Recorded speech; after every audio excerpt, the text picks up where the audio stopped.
ကျွန်တော်အမြင်မှာပေါ့ကျွန်တော်လူတွေတော်တော်များချင်းမှာမတိုးတက်တဲ့အကြောင်းရင်းနံပါတ်1အကြောင်းရင်းอ่ะ okay ကျွန်တော် genetic ကြောင့်မို့လည်းမဟုတ်ဘူးကျွန်တော်တို့ supplement ကောင်းကောင်းမတောက်လို့လည်းမဟုတ်ဘူးလူတွေတော်တော်များကျွန်တော်တို့စော့နေတဲ့အလေးတွေကိုကျွန်တော်မရေးသားထားလို့ပဲကျွန်တော်စော့နေတဲ့အလေးတွေကျွန်တော်စော့နေတဲ့ rap တွေကိုကျွန်တော်တို့ teacher track မလုပ်ထားလို့ပဲဘာလို့ဆိုလို့ကျွန်တော်နဲ့ပို့ပြီးရှင်းပြပြတယ်ဟို gym သွားတိုင်းကျွန်တော်စော့တဲ့အချိန်မှာကျွန်တော်အလေးရှိတယ်ကျွန်တော်အကျဉ်းကြီးကျွန်တော်ရှိတယ်အဲ့တော့ကျွန်တော်အဲ့ဒါတွေကိုကျွန်တော်တို့ဖုန်းထဲမှာဖြစ်ဖြစ်ကျွန်တော်စာအုပ်လေးထဲမှာဖြစ်ဖြစ်ကျွန်တော်မရေးထားဘူးဆိုရင်ကျွန်တော်တို့ဘယ်လိုလုပ်ပြီးတော့မှကျွန်တော်တစ်ပတ်နဲ့တစ်ပတ်ကျွန်တော်အပေါ်တက်နေကျွန်တော်ပို့ပြီးတော့မှကျွန်တော် strong ဖြစ်လာတယ်ဆိုတာကျွန်တော်ဘယ်လိုပြီး evidence ရှိမှာလဲကျွန်တော် muscle group က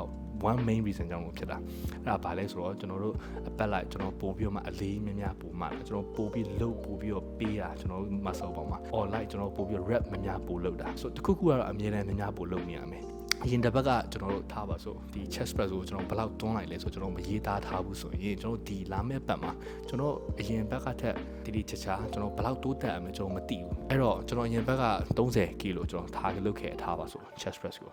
အဲဒီလာမဲ့ပတ်မှာကျွန်တော်9မိနစ်အရင်တစ်ပတ်က30လားမ29လားမသိတခုလုပ်ခဲ့တယ်အဲ့လိုမျိုးကျွန်တော်ဝေးဝါနေမယ်ဆိုရင်ဘယ်လိုလုပ်ပြီးမှကျွန်တော်တိမှာလဲဟုတ်တယ်မကျွန်တော်ဘာကိုကျွန်တော်လိုချင်တာလဲဆိုတော့เนาะအဲ့တော့ကျွန်တော်လူတော်တော်များများကျွန်တော်ခံစားချက်နဲ့ကျွန်တော် training ဆင်းကြတာကျွန်တော်အမြင်မှာအော်ဒီနေ့ဒီလိုမျိုးလေးဒီလောက်လေးပဲကျွန်တော်ရတယ်အဲ့တော့ဒီအလေးကိုပဲကျွန်တော်မှားပြီးခါကျွန်တော်အိမ်ပြန်မယ်ဒီလိုမျိုးကြီးဖြစ်တတ်ကြတယ်ကျွန်တော်အရင်တစ်ပတ်ခါထက်ပို့ပြီးတော့မမှာဘူးဆိုရင်တော့မှအရင်ကတစ်ပတ်ထက်ကျွန်တော်တို့အဲ့အလေးကို similar အလေးကျွန်တော်မှားနေရမယ်or at least ကျွန်တော်တို့ exercise form မှာနည်းနည်းပို့ပြီးတော့တိုးတက်နေရမယ်ဟိုကျွန်တော်တို့အဲ့တစ်ခုမှမတိုးတက်နေဘူးဆိုရင်ကျွန်တော်တို့ရဲ့ muscle ကကျွန်တော်ကြီးထွားဖို့ကျွန်တော် reason မရှိဘူးဒီ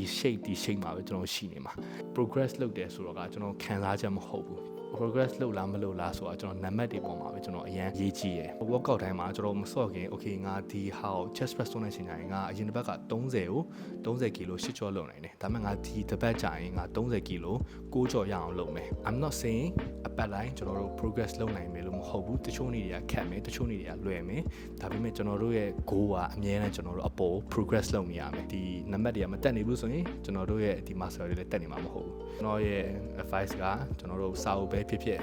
ကျွန်တော်တို့ဒီ training application မှာဖြစ်ဖြစ်ကျွန်တော် member ဆိုရင်ကျွန်တော်ရဲ့ client တွေဆိုရင်သူရဲ့ training app တက်ကျွန်တော်တီးတန့်ကျွန်တော်ရှိရဲအဲ့ဒီမှာသူတို့ workout တွေအကုန် track လို့ရတယ်အဲ့တော့ make ဆွေအဲ့ဒါကိုစိတ်ဝင်စားရဆိုရင်ကျွန်တော် message coach ကိုကျွန်တော်လမ်းပြပို့ပြီးပါကျွန်တော်တက်နိုင်လောက် make ဆွေကိုကူညီပေးမယ် so that's my recommendation